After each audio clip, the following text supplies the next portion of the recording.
İyi günler medya teknoloji izleyenleri. Yeni bir programla sizlerleyiz. Bilim, teknoloji ve tasarım alanındaki yeni gelişmeler ve yeni çalışmaları ekranlarınıza getirmeye devam ediyoruz. Dilerseniz sizleri hiç bekletmeden programımıza geçelim.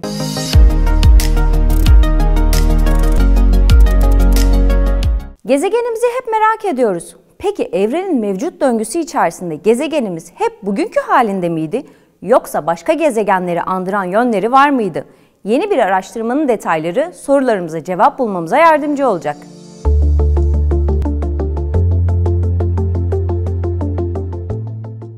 İsviçre Federal Teknoloji Enstitüsü tarafından gerçekleştirilen bir araştırmaya göre Dünya, bundan 4,5 milyar yıl önce Venüs'le hemen hemen aynıydı. Federal Teknoloji Enstitüsü'nden Paul Sossi tarafından yönetilen araştırma sayesinde ise Dünya'nın o zamanlarda nasıl bir hal içinde olduğu daha da netleşti.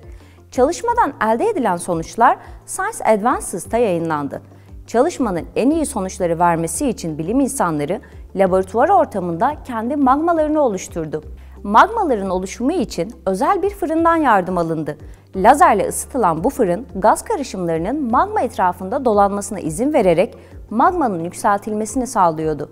Bahsettiğimiz gaz karışımları 4,5 milyar yıl önce magmayı etkileyen ilkel atmosfer için uygun bir adaydı. Fırına koyulan her bir gaz karışımı magmanın farklı bir tepki vermesini sağlıyordu. Bilim insanlarının bu noktada aradıkları şey ise magmanın içindeki demirin ne kadar oksitlendiğiydi. Soğutulmuş magmadaki demir oksidasyonu seviyesi Sossi ve meslektaşlarına bugün dünyanın mantosunu oluşturan doğal kayalarla karşılaştırabilecekleri bir şey sundu. Bunun yanı sıra elde edilen minyatür gezegenin yüzey basıncı günümüzdeki basınçtan 100 kat daha fazlaydı ve atmosfer de sıcak yüzey nedeniyle fazlasıyla yüksekteydi. Gezegendeki bu özellikler onu bugünün dünyasından daha çok bugünün Venüs'üne benzetmişti.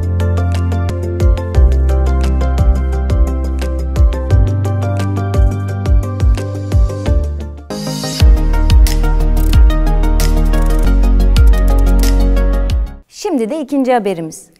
İnsanlık doğa olaylarına müdahale edebilir mi? Mesela şimşeği kontrol etmek mümkün mü? Bu haberimizde bu sorunun cevabını arıyoruz. Detayları inceleyelim.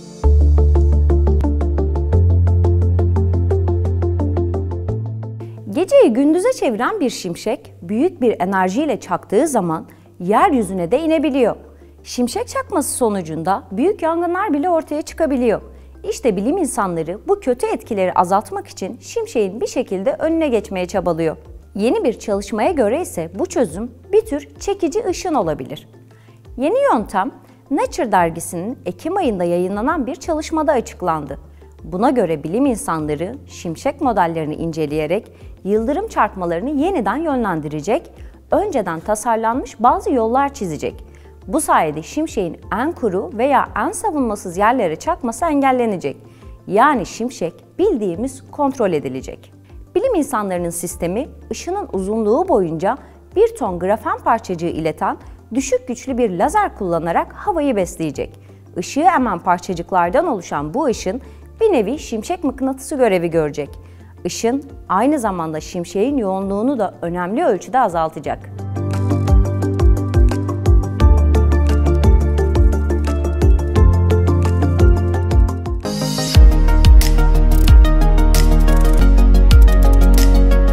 Koronavirüs yaşayış tarzımızdan davranış değişikliklerine kadar pek çok şeyi etkiledi.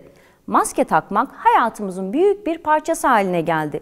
Maskeler üzerine birçok şey söylendi ve uzmanlar her durumda N95 tipi maskelerin diğerlerine göre daha iyi performans gösterdiğini dile getirdi. Japonya'da N95 tipi maskeler için yeni bir üretim yöntemi bulundu. Detaylara bakalım.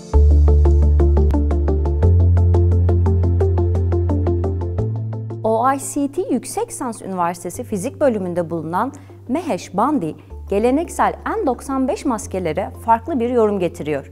N95 maskesi için yeni filtrelerini pamuk şeker makinesi kullanarak üreten Bandi, yayınlanan makalesinde geliştirdiği tekniği ve filtrelerinin ne kadar iyi performans gösterdiğini anlatıyor. Küresel salgını ilerledikçe bilim insanları maske takmanın koronavirüsün yayılmasını azaltabileceğini keşfettiler. Ne yazık ki kumaş maskeler kusursuz değiller. Araştırmalara göre en iyi koruyuculuğu N95 tipi maskeler sağlıyor. Ancak bu maskeler diğerlerine oranla oldukça pahalı. OECD Yüksek Lisans Üniversitesi Fizik bölümünde bulunan Mahesh Bandhi de hem N95 maskelerinin filtrelemesinde kullanılanlar kadar etkili hem de daha hızlı ve daha düşük maliyetle üretilebilen bir filtre yapmanın bir yolunu buldu. Diş ipi makinesi olarak da bilinen pamuk şeker makinesi ile maskenin plastik filtresinin farklı bir versiyonunu üreten fizikçi, bu sayede N95 maskesini çok daha uygun maliyetli hale getiriyor. Mahesh Bandhi filtreyi üretti. Ancak bu filtre klasik N95 maskeler için uyumlu değildi. Bandhi bu durumda kendi filtresine uyumlu bir de maske geliştirdi. Her maskede 3 adet filtre yer alıyor. Sonucun test edilmesi için 3 boyutlu yazıcının da yardımına başvuruldu. Sıkı testler, mikroskobik incelemeler ve N95 filtreleriyle karşılaştırmaları içeren testlerin ardından filtrelerin SARS-CoV-2 virüslerinin solunmasını önlemede standart N95 tipi solunum cihazları kadar etkili olduğu ortaya çıktı. Bu maskeler üretime girmeyecek. Ancak başkalarının bu fikri kullanması için formül yayınlanıyor.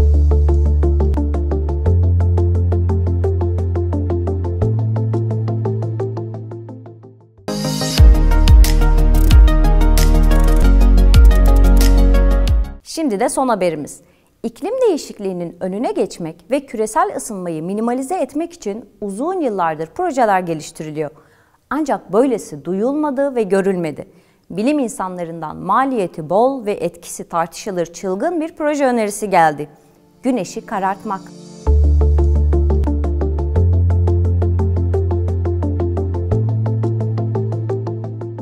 ABD'li bilim insanları iklim değişikliğiyle mücadele etmek için oldukça ilginç bir yöntem önerdiler. Uzmanlar küresel ısınma oranını %50'ye kadar azaltacak stratosferik aerosol enjeksiyonu olarak bilinen bir teknik kullanmanın uygun olduğunu düşünüyorlar. Yani atmosfere aerosol püskürterek güneşi karartmak. Küresel ısınmayı yavaşlatmak için dünya atmosferine güneş karartıcı kimyasallar püskürtmenin 15 yıllık bir süre için yılda 2,25 milyar dolar gibi nispeten düşük bir maliyetle yapılabileceği belirtiliyor.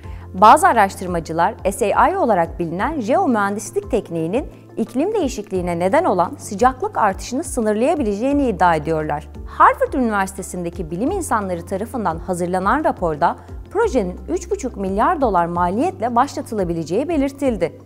Tamamlanmasının ise 15 yıl sürebileceği ifade ediliyor. Ayrıca 15 yıl boyunca bakımını sürdürmek için yılda 2,25 milyar dolar masraf yapılması gerekecek. Bununla birlikte araştırmanın yaklaşık 20 kilometre yükseklikte uçabilecek ve 25 ton yük taşıyabilecek özel bir uçak geliştirilebileceğini varsaydığını da belirtmek gerekiyor. Birçok bilim insanı ise istenmeyen sonuçlar doğurabileceği için bu fikre karşı çıkıyor. Uzmanlar, hükümetlerin iklim değişikliğiyle mücadele için kendi jeomühendislik programlarına başlamadan önce güneş ışığını engelleyen parçacıklar gibi projelerin etkilerini araştırmalarının zorunlu olduğunu söylüyor.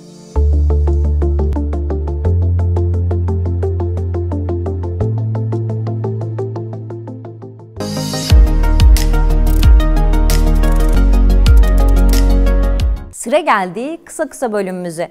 Bu bölümde de sizlere teknoloji bilim dünyasından kısa haberlerimizi ekranlara getireceğiz. Utah çölünde tuhaf bir monolit bulundu. Utah'ın Vahşi Yaşam Ajansı'nda büyük boynuzlu koyunları inceleyen bir ekip, Red Rock Country'nin ücra bir bölümünde yere gömülü 10 ila 12 fit uzunluğundaki garip bir nesne buldu. Rusya silah teknolojisinde yeni füzeler geliştirdi. Rusya Savunma Bakanlığı saniyede 4 kilometre hızla uçuş yapabilen modernize edilmiş bir savunma füze sistemi geliştirdi. Füzelerin testini ise Kazakistan'ın Sarışagan poligonunda gerçekleştirdi. Çin, uzay teknolojisinin yanı sıra deniz altında da rekora ulaştı.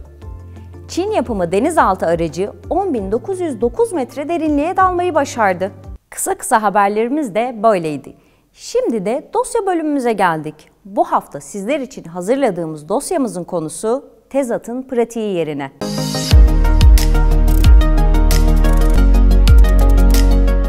Tezatlık yöntemi edebi bir metinde kullanıldığında karşımıza renkli sonuçlar çıkarabilir. Ancak bilim alanında kullanıldığı zaman tam tersi bir tablo da oluşabiliyor. Üstelik bu durum adını duyduğumuzda moralimizi yükselten olaylarda bile gerçekleşebiliyor.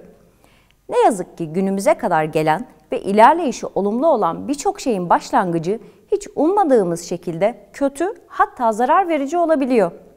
Nobel Barış Ödülü bu örneklerin ilk sıralarında yer alıyor. Her yıl düzenlenen bu törenin ödülleri silahların kullanımına karşı hareket eden, savaşlara karşı barışı savunan insanlara veriliyor. Ancak az önce de belirttiğimiz gibi olumlu etki bırakan bazı olaylar sanıldığının aksine zarar verici bir nokta ile başlayabiliyor. Adını Alfred Nobel'den alan bu barış ödülleri de böylesi kötü bir tezat örneği olarak önümüzde duruyor. 1833 yılında Stockholm'de doğan Alfred Nobel, eğitimi için doğa bilimleri, dil ve edebiyat ile merak beslediği şiire ilgi duymaya başlar.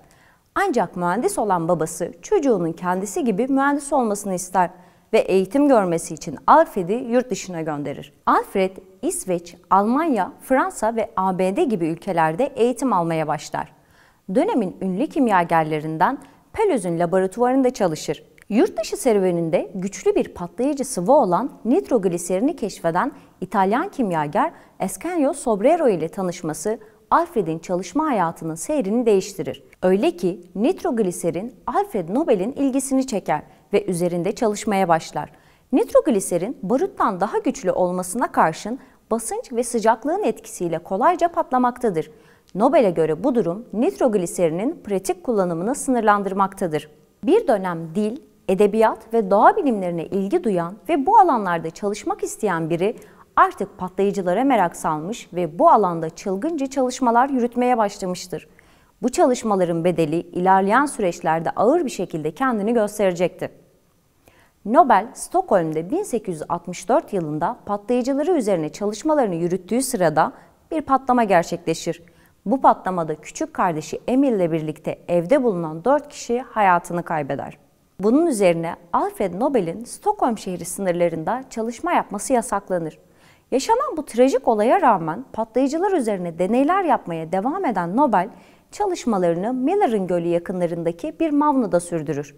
4 canı hayattan koparan 1864 yılındaki çalışmasının sonucu olarak dinamit barutunu bulan Alfred, 1865 yılına geldiğinde ikinci fabrikasını kurdu. Deneylerinin devamında balistit adını verdiği yeni bir çeşit barut tasarladı. 1879'da Paris yakınlarındaki Sörven'da bir laboratuvar kurdu. Buradaki çalışmaları sırasında dumansız barut adını verdiği ve eşit miktarlarda nitrogliserin ile nitrosellüz karışımından oluşan itici barutu keşfetti. Nobel'in bulduğu dinamiti çoğu savaş şirketleri, devletler ve silah tüccarları kullandı. Bu dinamit milyonlarca insanın ölümüne neden oldu.